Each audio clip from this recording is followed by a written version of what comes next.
అందరికీ నా నమస్కారములు. నా ఛానల్ సబ్స్క్రైబ్ చేసుకొని నాకు సపోర్ట్ చేసిన వారందరికీ పేరు పేరున ధన్యవాదాలు తెలియచేసుకుంటున్నాను. ఈరోజు రామాయణ కావ్యాన్ని రచించి ఈ భరత భూమిని మన జీవితాలను పునీతం చేసిన వాల్మీకి మహర్షి జయంతి. ఈ సందర్భంగా అతనికి శతకోటి వందనాలను తెలియజేస్తూ ఈ పాట పాడాలనుకుంటున్నాను. తప్పులు ఉంటే క్షమించండి.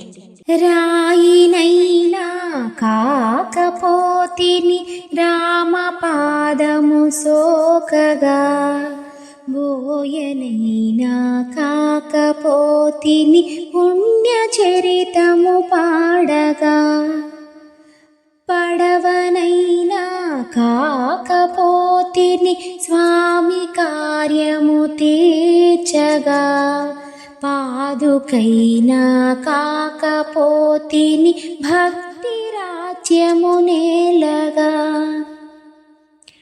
అడవి లోపల పక్షినైతే అతివ సీతను కాంచనా, అందువలన రామచంద్రుని అమిత కరుణను నోచనా, అడవి లోపల పక్షినైతే అతివ సీతను కాంచనా, అందువలన రామచంద్రుని అమిత కరుణను నోచనా, కడలి గట్టున ఉడతనైతే బుడత